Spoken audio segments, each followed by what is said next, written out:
Hello and welcome to the hieroglyph episode of Half as Interesting, where I head to a museum in Britain to talk to people from France about a language from Egypt to plug a game from Canada. Now, if it was 350 years ago and I showed you this, it would mean nothing, because 350 years ago, people really had no idea what Egyptian hieroglyphs meant. Nowadays, you still probably don't know what this means, unless you're one of these three people or me, so I'll spend the next 3 minutes going on tangents so I can turn this into a video.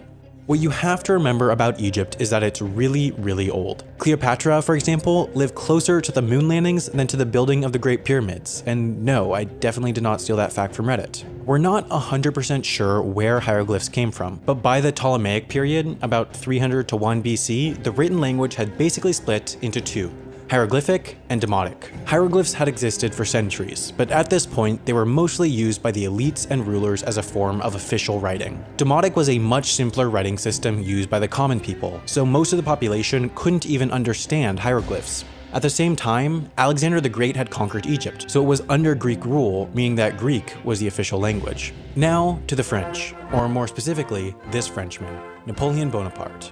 In 1798, Napoleon went to Egypt, headed to Rosetta, found this rock and decided it was his. But then the British came, found it, decided it was theirs, and took it. It was then brought to the British Museum in London, put on display, and then 200 years later, a bunch of game journalists and YouTubers had dinner around it. The significance of the stone was that it had the same text in the three different writing systems of Egypt: hieroglyphic, demotic, and Greek. Hieroglyphic and demotic texts could not be understood, but Greek had been spoken and written continuously for thousands of years, meaning that this bottom section could be easily translated. And now for another Frenchman, Jean-François Champollion. Champollion started to try to translate the Rosetta Stone in 1808, but he wasn't making much progress because in the 5th century, a guy named Horapello wrote a book about hieroglyphs, which was basically completely wrong, but since he was old and dead, everyone assumed he was right. The main thing that book said was that hieroglyphs were ideographic, as in each symbol represented an idea rather than a spoken sound. Mathematical signs, punctuation marks, and even emojis, for example, are ideographic characters since they mean the same thing in every language and they don't correlate phonetically to spoken sounds. Most of modern language, however, is phonetic, where the symbols represent sounds that make up the spoken words. As it turns out, the hieroglyphic system is a mix of both. The real breakthrough for Champollion came by looking at names. Ptolemy, the king during the Rosetta Stone's inscription, was Greek, so he didn't have an Egyptian name. Therefore, in hieroglyphic text, his name was approximated phonetically. So, since we know what his name sounds like in Greek, by comparing his Greek name and hieroglyphic name, Champollion was able to figure out which sounds the phonetic characters correlated to. That unlocked a huge part of the writing system, and then, from there, researchers were able to figure out much of the rest through context. So what's the Rosetta Stone about? Well, it's ancient tax paperwork, and yet it still manages to be more readable than a W-4 form. But now, the reveal. This hieroglyphic text translates to half as interesting, but not literally. Despite our relative understanding of the language, there aren't exact translations of every English word.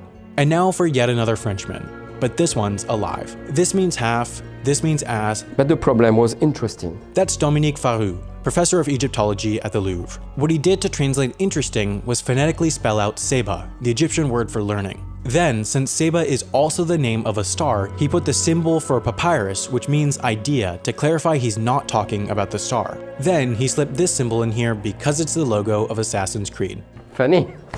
And then, it is protecting. So it will protect you. And then, a man. Because there is a man here. That's right, Dominique, I am a man. But what we're not sure about is exactly how ancient Egyptian sounds. Obviously, we have no recordings, so how we say it today is just an educated guess. We know roughly how the phonetic part sounds, but everything else is made up, so speaking today would sound like nonsense to an ancient Egyptian. An ancient Egyptian would be really astonished by my accent and many things. Including the idea of a video game having real educational value, or probably the idea of a video game at all, I guess.